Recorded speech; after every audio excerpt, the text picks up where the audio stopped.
Moi, j'ai 30 ans, je vis avec ma femme qui a également 30 ans. Nous travaillons tous les deux à temps plein et avons 3 enfants, un bébé et 2 enfants d'âge scolaire primaire. Je travaillais auparavant à domicile avec des horaires flexibles, mais on m'a proposé une promotion qui nécessite que je me rende au travail en personne.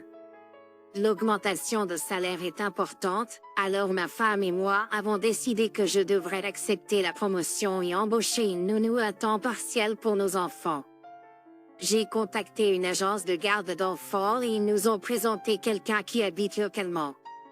Ils ne nous ont dit que son prénom, qui était un prénom courant de toute façon, mais pour les besoins de l'histoire, nous l'appellerons Sarah.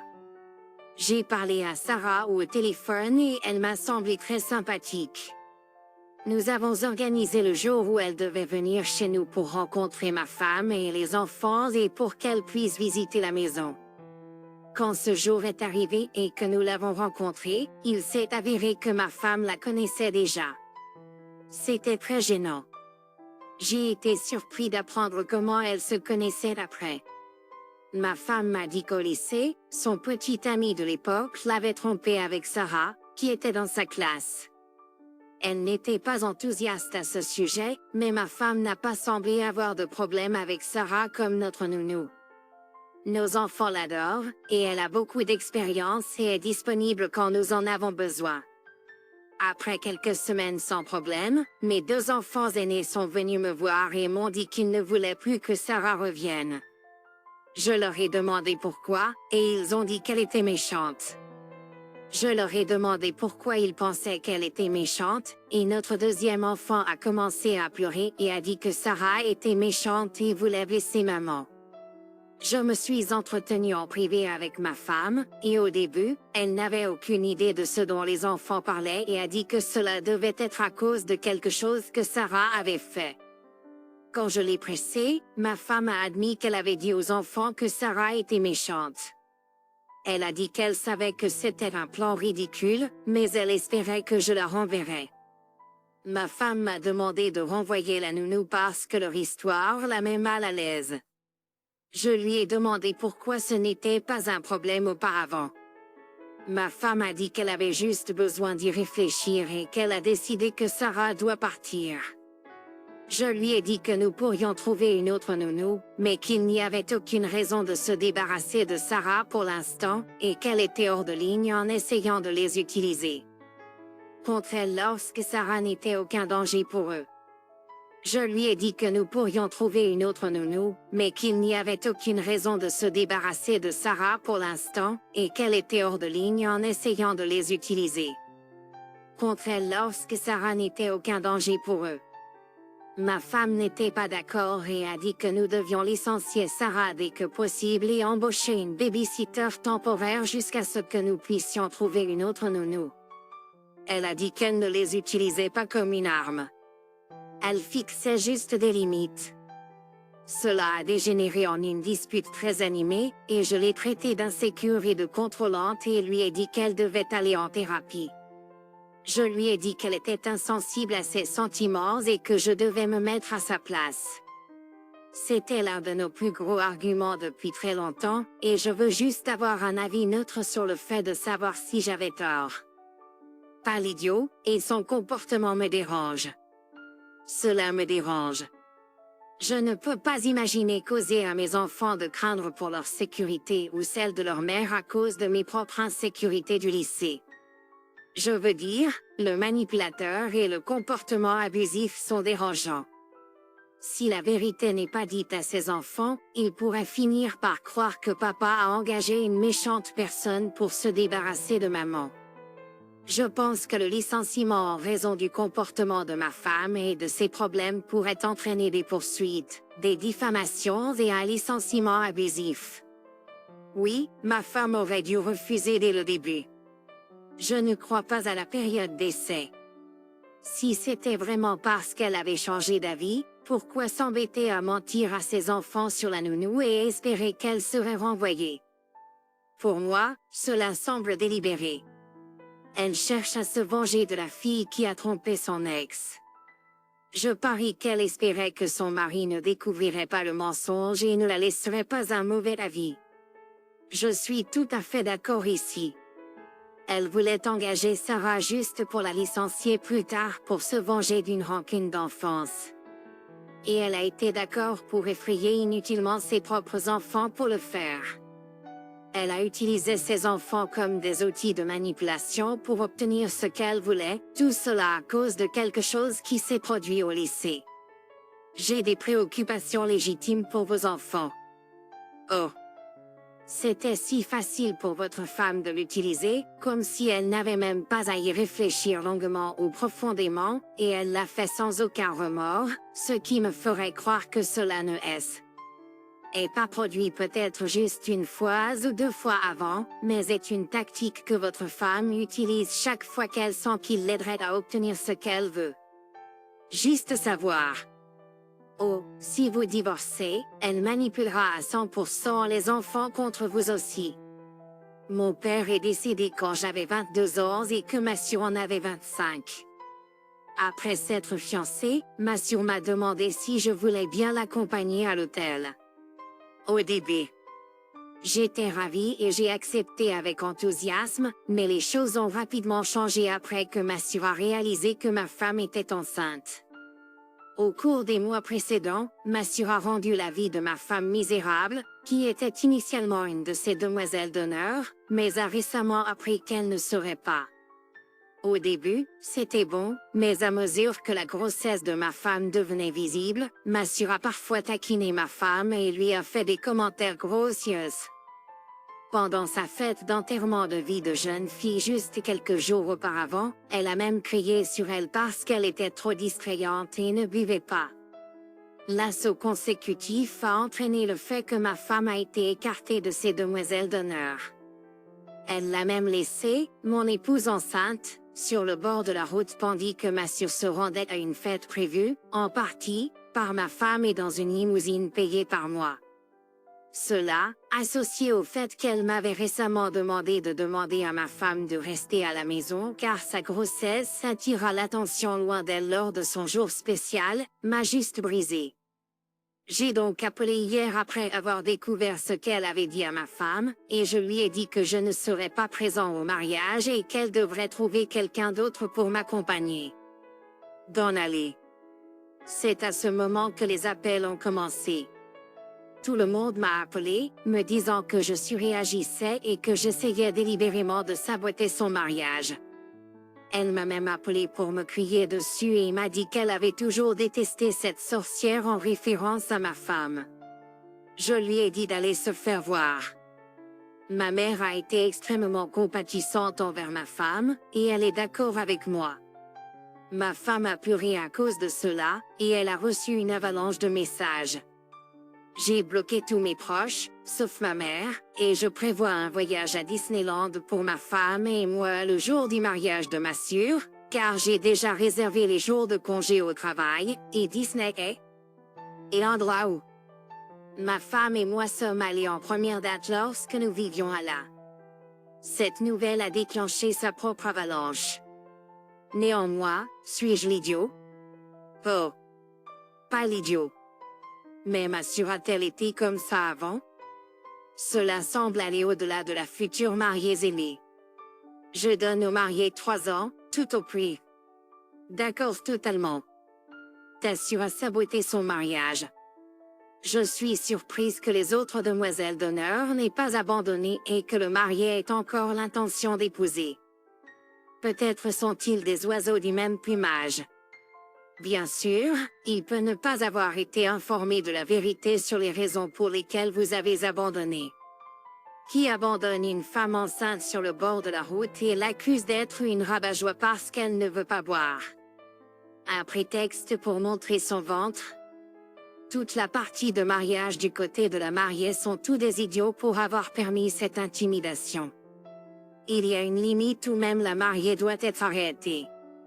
Franchement, après ce que vous avez décrit, je ne saurais qu'à condition qu'elle présente de sincères excuses à votre conjoint.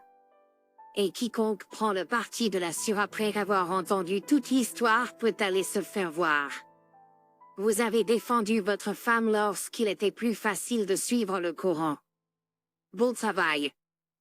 Amusez-vous bien à Disneyland. Elle ne mérite pas que vous soyez à son mariage. J'ai un petit dilemme.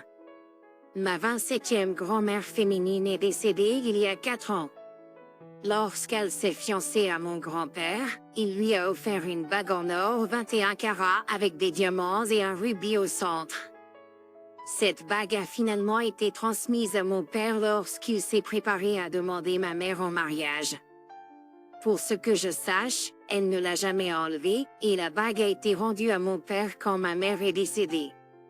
Récemment, mon partenaire et moi, qui sommes ensemble depuis 3 ans, avons parlé de nos fiancêtres. Je lui ai demandé à propos de la bague et il a accepté que si jamais je me fiance, je l'hériterai. Eh bien, la nuit dernière, je lui ai parlé de la bague et de la façon dont elle a été transmise. Il a dit sa fille, adolescente, qui est issue d'une relation précédente, aimerait l'hériter un jour. Fille et que si mon bébé le veut quand elle sera plus âgée, elle l'héritera. Cela a provoqué une énorme dispute au cours de laquelle mon partenaire m'a traité de sorcière et a dit que je traitais sa fille différemment parce qu'elle n'est pas de sang. Les choses seraient peut-être différentes si j'avais réellement une relation avec elle, mais ce n'est pas le cas. Je ne l'ai rencontrée qu'une seule fois en personne et je ne la connais pas bien. Elle n'a aucun attachement à la bague, mais ma fille en aura depuis qu'il s'agira de la bague de sa grand-mère et de son arrière-grand-mère. J'ai souligné en disant à lui s'il me demandait en mariage avec elle. Je la rendrai à mon père pour la conservation. Donc, je suis l'idiot. Donc, vous allez vous marier avec quelqu'un qui vous a appelé sorcière? Faites attention. Oh. J'ai été mariée plus longtemps que vous n'êtes en vie, et mon mari ne m'a jamais appelée sorcière, même pendant nos pires disputes. Fuyez. Elle ne va pas courir. Elle va se marier avec quelqu'un avec qui elle est pendant 3 ans, mais elle ne l'a rencontré qu'une fois, même s'ils ont un enfant ensemble. Aucun d'entre eux n'est prêt pour le mariage. C'est une erreur. Cette relation a des drapeaux rouges partout. Vraiment. Oh? Est-ce que tu es avec quelqu'un depuis 3 ans et que tu l'as rencontré une seule fois? Est-ce que tu dis qu'il et toi n'avez aucune relation avec sa fille? Et il pense qu'elle devrait hériter de ta bague de fiançailles? C'est délirant. La bague est à toi. Tu ne lui dois rien. Et pourquoi tu es restée assise et l'as laissée t'insulter? Même si tu avais une relation avec sa fille, elle n'a aucun droit à cette bague. Si c'était moi, cette conversation avec mon petit ami serait la dernière que nous ayons jamais eue. Sérieusement, il pense que sa fille, qu'il semble ne pas même élever, a des droits dessus. Ce serait ta bague, quoi qu'il arrive. Ne la lui donne pas pour qu'il te fasse sa demande. Si elle reste à 100% à toi, sans être attachée, il ne peut pas décider à qui elle revient ou quand. Je ne suis même pas sûre que tu devrais t'approcher de ce point s'il t'appelle des noms à cause de cela. Je te promets que l'épouse de cet homme sera l'un de tes plus grands regrets. Mathieu reste avec nous pendant que notre divorce est en cours. C'est un grand ajustement pour tout le monde. Mais pour une raison étrange, elle se dispute particulièrement avec mes enfants. Elle est leur tante, et je suis d'accord, ils devraient la respecter. Mais je n'aime pas comment elle se comporte comme une figure d'autorité envers eux. Quant à notre adolescente, j'aimerais qu'elle vienne et nous parle simplement. Mon mari et moi avons 2 voitures. Nous permettons à notre fils de conduire n'importe quelle voiture dans l'allée, sauf si nous lui disons que nous avons besoin de la voiture à un moment précis. Mathieu lui a répété qu'il devait demander avant de prendre la voiture et ils ont même discuté à ce sujet à quelques reprises. Mon mari et moi lui avons dit d'arrêter, mais elle s'inquiétait de ne pas avoir la voiture si elle en avait besoin. Il ne serait pas là. Nous lui avons dit d'arrêter ou nous ne la laisserions plus emprunter nos voitures du tout. Elle lui dit également de ranger ses jouets pendant qu'il joue encore avec eux. Nous ne le faisons pas ramasser ses jouets tant qu'il n'a pas fini de jouer, sauf s'il est l'heure d'aller au lit ou si nous devons partir quelque part. Il devient frustré quand elle lui dit de faire des choses qu'il sait qu'il n'a pas à faire, et puis il crie après elle, et elle lui dit de ne pas crier après les adultes. Encore une fois, nous lui avons dit d'arrêter et de quitter la pièce si elle est si malheureuse dans une situation. La nuit dernière, mon fils était dans la cuisine pour se préparer quelque chose à manger après l'entraînement et elle lui a dit de manger un légume. Il n'a pas répondu et elle est allée au réfrigérateur et a attrapé un sachet de carottes. Elle a essayé de les mettre dans la casserole, mais il a enlevé la casserole du feu et les carottes se sont répandues partout. Elle était contrariée par le désordre et le gaspillage alimentaire. Il lui a demandé si elle allait nettoyer les carottes parce qu'elle était sur son passage. Elle lui a dit de se taire parce qu'il manquait de respect et qu'il devait nettoyer parce que c'était de sa faute. Il lui a dit qu'elle était une sorcière folle. Et puis ils ont commencé à se disputer l'un contre l'autre. J'ai couru et ils ont crié l'un sur l'autre pour me dire ce qui s'était passé. J'ai demandé à Mathieu de partir pour que je puisse nettoyer et que mon fils puisse terminer la cuisson. Elle était en colère parce que je ne lui avais pas demandé de le nettoyer et que je n'étais pas une bonne mère. Je lui ai dit que ce n'était pas à elle de le dire et que si elle voulait élever nos enfants, elle devrait en avoir parce que les miens n'en ont pas besoin d'une autre. Elle est partie et mon fils a dit qu'il nettoierait la cuisine, alors je suis allée lui parler. Elle pleurait et m'a demandé pourquoi nous la détestions tous autant. Je sais que Mathieu et mon ex-mari avaient prévu d'avoir des enfants avant que les choses ne se détériorent dans leur relation. Je me sens mal d'avoir dit ça, ce n'était pas mon intention, mais je suis devenue si frustrée. Suis-je une mauvaise sœur? Suis-je l'idiot? Pas l'idiot. Prendre le contrôle de la basse-cour dans la maison de quelqu'un d'autre, ordonner aux enfants est inapproprié. C'est une invitée, pas un parent supplémentaire. Si elle était aussi intrusive dans son propre mariage, pas étonnant que son mari divorce. Votre sœur a certainement des problèmes de contrôle majeurs. Je sais que beaucoup de gens ont tendance à contrôler des choses qu'ils ne contrôleraient pas normalement lorsqu'ils se sentent impuissants. Il est possible que le divorce la mette dans cet état d'esprit, mais cela ne la rend pas juste. Asseyez-vous avec elle et réaffirmez votre amour pour elle, mais établissez la limite qu'elle ne peut pas réprimander vos enfants ou leur donner d'ordre. Encouragez-la à parler à un thérapeute si cela semble trop difficile pour elle. D'accord. Elle se sent tellement impuissante dans sa propre vie qu'elle est surcontrôlante pour arrêter de se sentir impuissante. Et l'incident de la voiture? Vraiment? Proposer des carottes, c'est correct. Forcer cela dans la nourriture de quelqu'un, ce n'est vraiment pas correct. Elle doit apprendre certaines limites avec la famille de haut. Si ce n'est pas le cas, elle ne devrait pas être autorisée dans la maison de haut. Qui est censé être un espace sûr pour les enfants qui sont les occupants légitimes. J'ai une fille adolescente avec mon ex-mari.